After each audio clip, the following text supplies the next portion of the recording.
All right. Good morning, everyone. This is Kevin with me, myself, and my vinyl. Just kind of wanted to talk about wrapping up Record Store Day. As we know, that Record Store Day was this past Saturday, June 12th. At least the first drop. I posted a video about what I got in store. But as we know, there's kind of two parts to Record Store Day, right? There is the initial going out to the store and getting in line, and that's if it was done like that at your local record store. But we saw a bunch of people waiting online, waiting for Record Store Day to begin, and people going in and grabbing their stuff and showing their pickups and whatnot. And I did that myself. Really fun. I had a good time. Record Store Day. Waiting in line. I got to my local shop around 6:15. I was first in line, and Mojo Vinyl in Roswell, Georgia.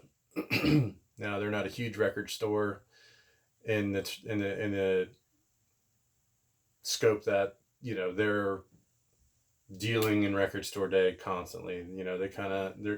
They're like a they don't go all out. They don't get everything. So there were some things on my list that I didn't get, and I'm going to talk about that right now as the second part of Record Store Day, and that's buying online or buying on the secondary market, right?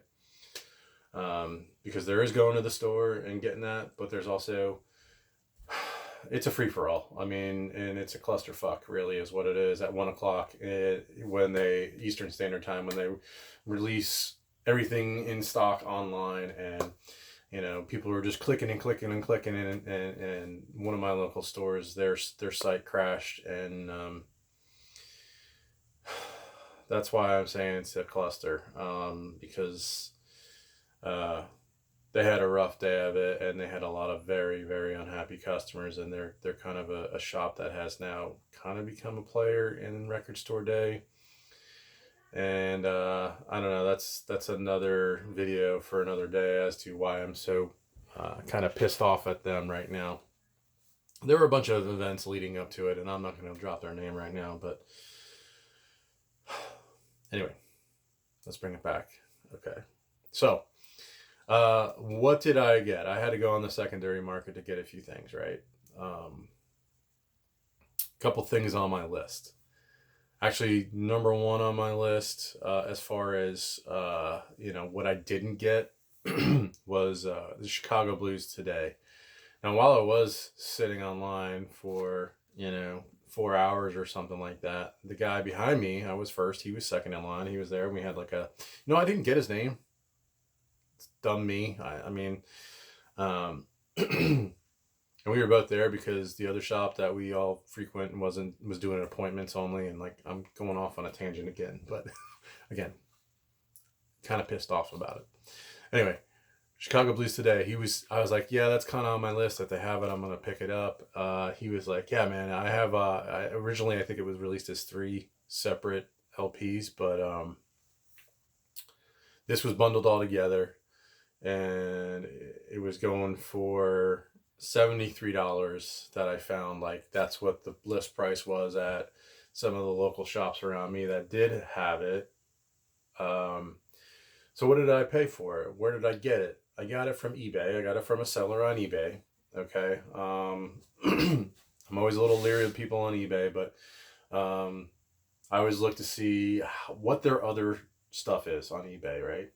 And then they've sold a bunch of records and stuff sold. So I think they had their seller rating was pretty high. It was like 98% or whatever, and they had sold in the thousands. So I felt pretty comfortable with that.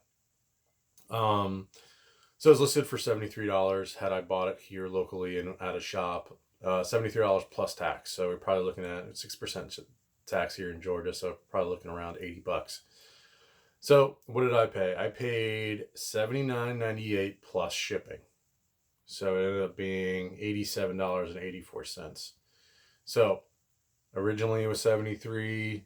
I paid a total of $87.84. Like I said, if you add tax into that $73, you're probably looking at $80. So I paid $87. I think plus shipping. I don't have it with me. I'm supposed to get it here in the Saturday, which is in 3 days. but I paid that. That was day of. I think I did pretty good on that.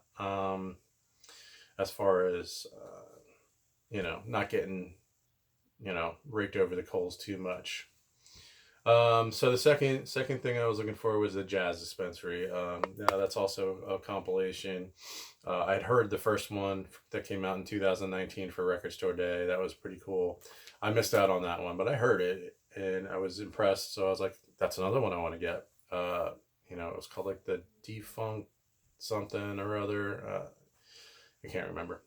Pretty cool packaging from what I saw online, and I got my notes here. That's why I'm looking down. 2 LP set. The shop here that they only had 2 in stock for Record Store Day. Wait, no, they had 4 in stock for Record Store Day. So I might not have been able to get it at the other record shop had I been there in person, selling it for $27. Or maybe it's only one. I think it's only one for $27. I could be wrong. I've been wrong before. But I paid $50.41 plus shipping for a grand total of $58.74. And that was on Discogs, and that was about, I don't know, maybe about 6 o'clock p.m. East. I live in the East Coast of the United States, so Eastern Standard Time, so about 5 hours after the fact that the free-for-all happened. So I paid $58. That's close to, that's double. Well, with tax, it would have been over 30. So I didn't pay double, like a actual double, 58.74. But I had a little bit of an issue with this one. Before I pulled the trigger, I looked at the seller. The seller had only sold 3 things online. So I was a little on the fence about buying that one, but it was one of the lower ones. I'm looking now, Jazz Dispensary's going, people online are asking, $100 for this record, and I wasn't going to pay $100 for it. So $58, $59, I don't know. So I did purchase, I used PayPal because I was like, they've only sold 3 things. So I don't know if someone's trying to rip somebody off or whatever, but they all had 100% for their three sales. And, I paid, and in payment pending. Now in Discogs, payment pending, if the seller doesn't change the order status within 4 days, you can report them to Discogs, and their account will be suspended because, they're not, selling it really. So, I did that Saturday, and here it was last night, and Wednesday, and I hadn't gotten a status update. I sent the seller 2 messages saying, hey, look, my payment is, I sent my payment. It's just waiting on you to process it. Do you have an update? Have you received it? Blah, blah, blah. I heard nothing. So, actually this morning I woke up and I had an email from this guy saying that the status had changed from, payment pending to payment received. And then it went from payment received to shipped. Well, they created a shipping label. They haven't sent it out yet. So that could be another couple of days. So I don't know. Sorry, my son and daughter are in the other room, so I don't want them mucking in here. But we'll see how that one works out. I'll give you an update once I get it. All right, so Jazz Dispensary. We'll see how that one works out. All right, third one, Rage Against the Machine, the Battle of Mexico City. Live show from Mexico City. Had it in my hand. I had it in my hand at Mojo Records.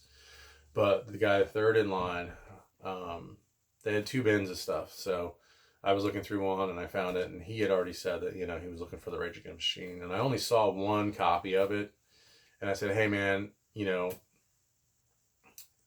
there's, this is like what you want. He's like, yeah. I was like, all right, well, I'll leave it for you. The guy behind me, second in line, said, that's not his thing. But so I left it for him. I didn't pick it up.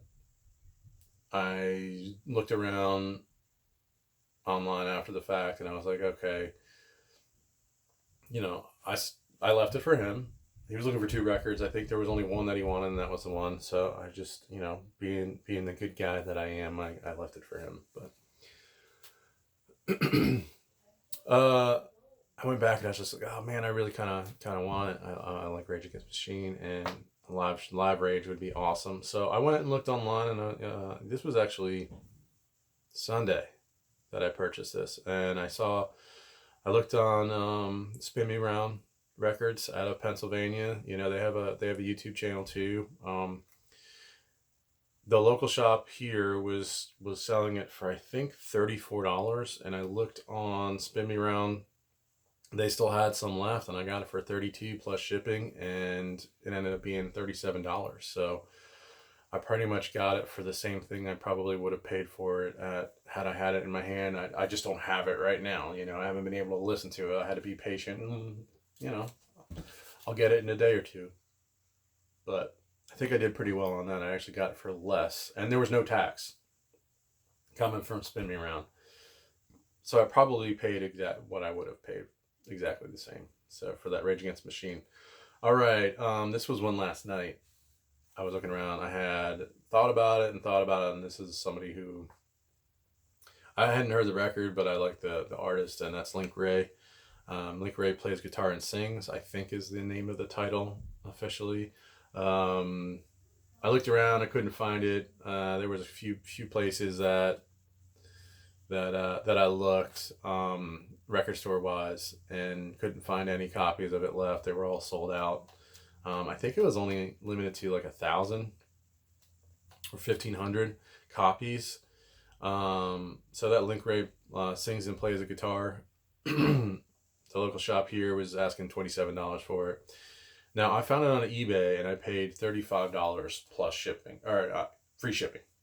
So if I had, you know, it would have been over $30 here had I found it locally, you know, with tax. But I didn't pay any tax, and I paid $35 for it. It was on eBay, and free shipping. I don't know how tax really works if you buy it out of state. How that really works, or if it's media or whatever. But I didn't pay any tax or shipping on that for $35, and that was on eBay. So excuse me. So I don't know. I kind of looked into that, and it's not highly accessible.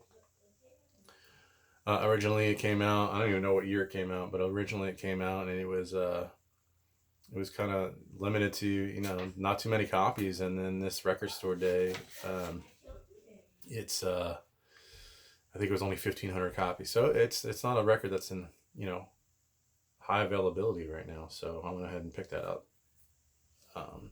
Last one, Grunt Truck Push. Now they didn't have a copy of this at my local store. The other local shop that I wasn't able to get to, they weren't doing in-store shopping that day.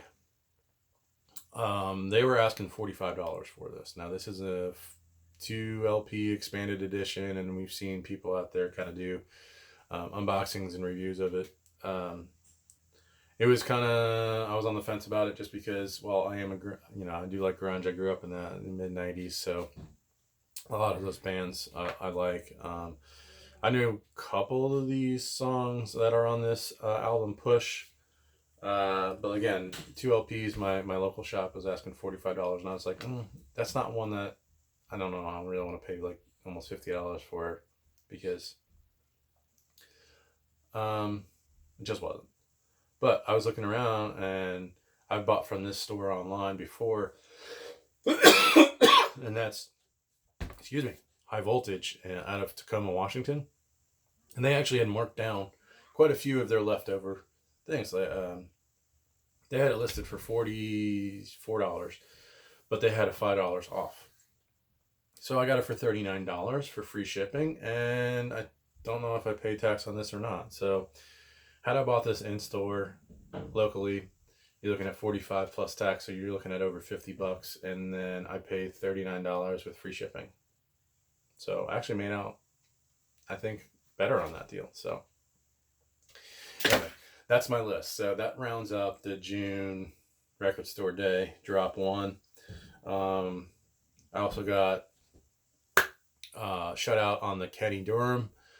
I've been looking high and low for this, and I'm not about to pay over $100 for a record right now, this close to record store day. I wanted it. it seemed to be high on a lot of people's list because it was really the only jazz release this record store dropped. So um, that was the Quiet Kenny, and I didn't get it. That's okay. Um, I would have liked to get it, yeah, but I'm not paying $100 for that. So 100 plus. I mean, I'm seeing them for $130, $140, and I'm like, it was a $27 record. I understand that supply and demand, but I'll keep my eye on it and see if it drops. But that just seems kind of outrageous to me for a single record, and I think there's only like 5 or 6 songs on there. So, like most jazz records back then, they only put a handful of songs on there. So, anyway, not picking that one up. It escaped me. Can't do anything about it. So, all right. What are your thoughts? Did I overpay? Did I underpay? Did I get a good deal? I mean, what are your thoughts? What were your experiences for like shopping online, or what are your thoughts about just online in general for Record Store Day? My thoughts are, I think it's awful, especially when they release it all at once, and it's just a free for all, and who can click the fastest, and how good your Wi-Fi is, and then dealing with sites crashing and this, that, and the other thing. So I think it's good for those people that don't have access, but I there's better ways for this to be handled. Anyway, so thanks for watching. I know this was kind of a long video, but I wanted to share my experience with the second part of Record Store Day, the online purchases, the secondary market. So let me know, drop a comment, and tell me what your experience was like. All right, I'll be coming out with another video shortly. I don't usually do gear reviews, but I did purchase something recently, which is gonna help my listening experience. So, all right, until then, thanks. This is Kevin. See you soon.